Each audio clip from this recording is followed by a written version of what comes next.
പ്രിയപ്പെട്ട കൂട്ടുകാരെ, എന്റെ പേര് വർഷായെ. ഞാൻ Vellayani little flower Vidyavihar ICSE സ്കൂളിൽ 7ാം ക്ലാസ്സിൽ പഠിക്കുന്ന വിദ്യാർത്ഥിനിയാണ്. 2026 മാർച്ച് 22 ഞായറാഴ്ച. കൊച്ചേടന്റെ കത്ത്. എന്നെ ഒന്ന് പ്രചോദിപ്പിക്കാമോ? സ്നേഹമുള്ള DCL കൂട്ടുകാരെ, അതിലൊരു IT കമ്പനി ഉദ്യോഗസ്ഥനായിരുന്നു. സോഷ്യൽ മീഡിയയിലൂടെ വരുന്ന മോട്ടിവേഷൻ ക്ലാസുകൾ കേൾക്കുകയാണ് അയാളുടെ ഇഷ്ട ഹോബി. പ്രചോദനാത്മകമായ പ്രസംഗങ്ങൾ കേൾക്കുമ്പോൾ അയാൾ പ്രചോദിതനാകും. എല്ലാ കാര്യങ്ങളും ആവേശത്തോടെ ചെയ്യും. സ്വന്തം കഴിവുകളിൽ വിശ്വസിക്കാൻ പ്രസംഗകർ പറയുമ്പോൾ സ്വന്തം കഴിവുകളിൽ വിശ്വസിക്കാൻ അയാൾക്ക് തോന്നും. സ്വന്തം കുറവുകൾ അംഗീകരിക്കാൻ മോട്ടിവേഷൻ സ്പീക്കർ ആവശ്യപ്പെടുമ്പോൾ അയാൾക്ക് സ്വന്തം കുറവുകൾ വലിയ പ്രശ്നമായി തോന്നില്ല. കുറെ നേരത്തേക്ക് അതിൽ സന്തോഷവാനായിരിക്കും. മനുഷ്യൻ എന്ന മഹാത്ഭുതത്തെ ദൈവം എത്ര വിസ്മയകരമായാണ് സൃഷ്ടിച്ചിരിക്കുന്നതെന്നും തന്നിൽ ഇത്രയേറെ കഴിവുകൾ തന്ന ദൈവം എത്ര നല്ലവനാണെന്നും അയാൾ നിർത്താതെ കൂട്ടുകാരോട് പ്രസംഗിക്കും. എന്നാൽ ഏതാനും മണിക്കൂറുകൾ കഴിയുമ്പോൾ അയാളുടെ ചാർജ് തീരും. അയാൾക്ക് മടുപ്പാകും, പ്രചോദനം കുറയും. അയാൾ മനസ്സ് തളർന്ന് ഉന്മേഷം നഷ്ടപ്പെട്ടവനാവും.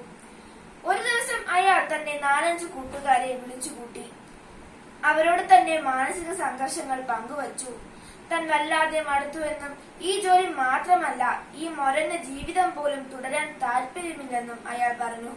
തന്റെ കൂട്ടുകാരോട് തന്നെ ഒന്ന് പ്രചോദിപ്പിക്കാൻ അയാൾ അപേക്ഷിച്ചു.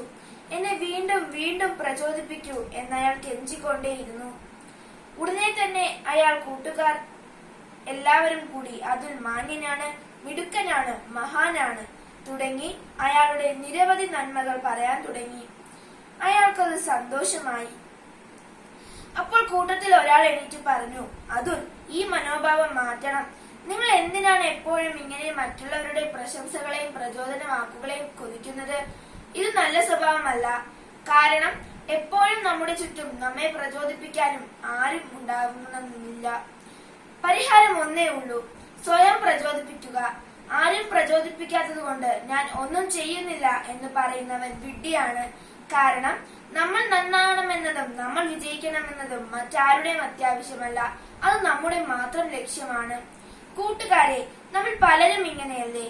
അച്ഛനും അമ്മയും ഒക്കെ നിരന്തരം പഠിക്കൂ പഠിക്കൂ എന്നും വായിക്കൂ വായിക്കൂ എന്നും കൈയും കാലും പിടിച്ചു പറയുമ്പോഴാണ് നമ്മൾ പലരും ശരി, ഇത്രയും നിങ്ങൾ പറഞ്ഞ സ്ഥിതിക്ക് ഞാൻ അല്പം പഠിച്ചേക്കാം എന്ന മനോഭാവത്തോടെ പ്രവർത്തിക്കുന്നത്.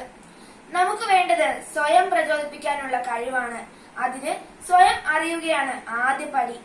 സ്വന്തം കഴിവുകളും കുറവുകളും കൃത്യമായി മനസ്സിലാക്കുക. തിരുത്താനുള്ളത് തിരുത്തുക. മെച്ചപ്പെടുത്താമെങ്കിൽ പരിശ്രമത്തിലൂടെ കൂടുതൽ മികവിലേക്ക് ഉയരുക. എത്ര പരിശ്രമിച്ചാലും മാറ്റാൻ കഴിയാത്ത കാര്യങ്ങൾ നമ്മുടെ വ്യക്തിത്വത്തിന്റെ തനിമയായി അംഗീകരിക്കുക. നമ്മുടെ ജീവിത വിജയം നമ്മുടെ മാത്രം ആവശ്യമാണ്. മറ്റുള്ളവരുടെ പ്രചോദനം കൊണ്ട് മാത്രം നമുക്ക് വിജയിക്കാനാവില്ല. മറ്റുള്ളവർ എപ്പോഴും പ്രചോദിപ്പിക്കാൻ വേണ്ടി ഇനി കാത്തിരിക്കേണ്ട.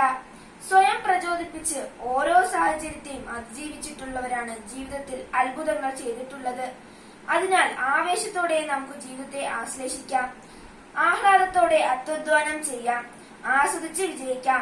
പരാജയത്തെ വിജയകരമായി അംഗീകരിക്കാം. സസ്നേഹം, സ്വന്തം കൊച്ചേട്ടൻ. നന്ദി, നമസ്കാരം.